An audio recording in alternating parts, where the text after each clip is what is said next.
All right, so in the previous videos, we would have added leaves, looked at how we create leave policies. Now let's look at a few more features for the within the Techlify leave module. So I shown you earlier the leave calendar, and you can also go forward in your leave calendar. So if a team member would have applied for leave in the future, you're able to view that.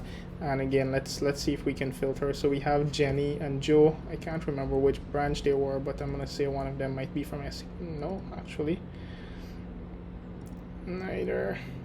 Okay, so both of them are from Demerara, but yeah, let's select Demerara here and let's go back. Okay, so Mana is actually from Burby, so you'll see she will show up here, right? So you can filter this by branch, you can even filter it by department or by leave policy. I do want to mention that you can create more than one leave policy. So if we wanted to create an executive leave policy, and let's also set this to start from July 1st. And this is for company execs. Right, you can create that, and then if you need different leaves from the standard leave policy, you can go about adding that there. Now let's also look at the leave accruals page. We had added, and these accruals came from manually adding, however, accruals from automated systems based on your policy will also show up here. This page is a really powerful page where you see accruals for all employees, right? So if you wanted to download the list of the all accruals, you can see that here. You can do that here rather, and you can even filter and say, hey, what were the leaves accrued during what period? What are the leaves accrued for a specific policy? What are the leaves accrued for a specific type of leave? Even search by employees. And then here you also have batch update functionality. So, you know, let's say a mistake was made. You can update the number of days, maybe even change leave types or delete accruals here.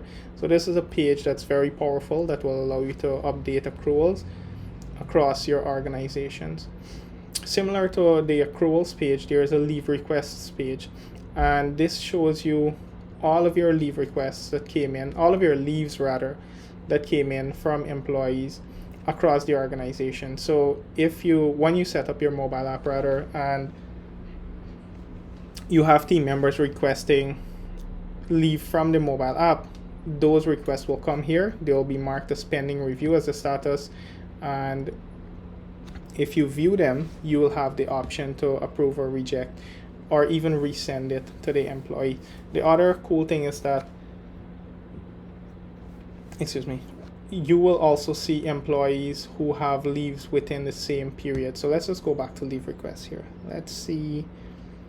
All right, here we go. John and Pat were both off on June 23rd. So if I view this for John, right, there we go. I can see that, hey, Pat is also on leave during that period, right? And then as HR manager, you're able to comment here. The other thing that you have on these leave request page is that you will also see a summary of available leaves for this specific employee. So this page is very powerful, and it gives you a good oversight of related things before you approve a leave request from an employee.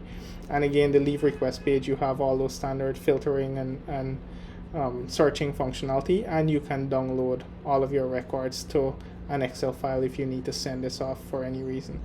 There is also a quick add option, so you can add another leave for a team member directly from this page. So it's pretty cool. All right.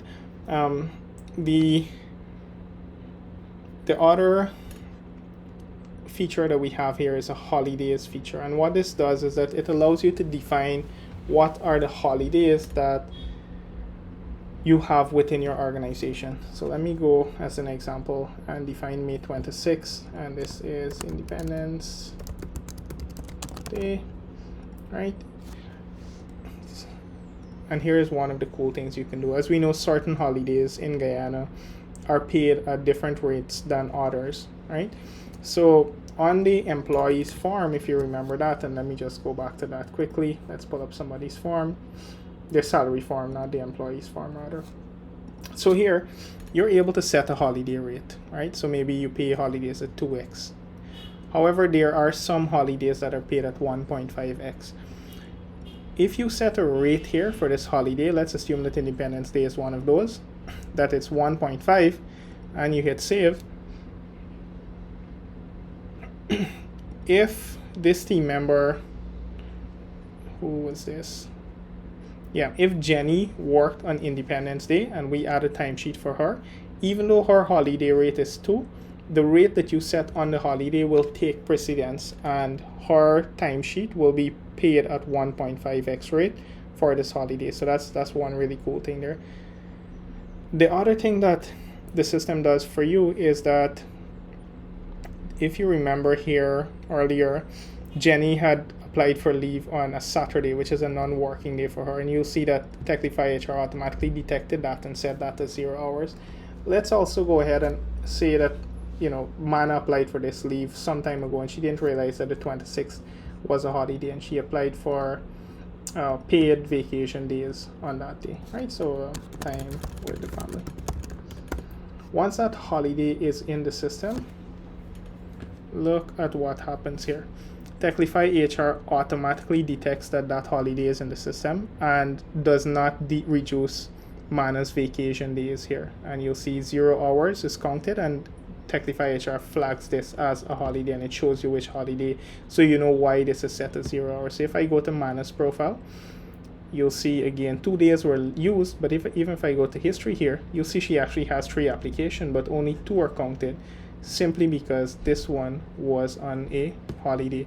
So that is how you define your holidays, and how the holiday rates integrate with the timesheets, and it also integrates with leave requests within Techlify HR. So everything here is really a nicely tight-knit integrated system, right? And you know, take some time, play around with this module, and better understand how this module works.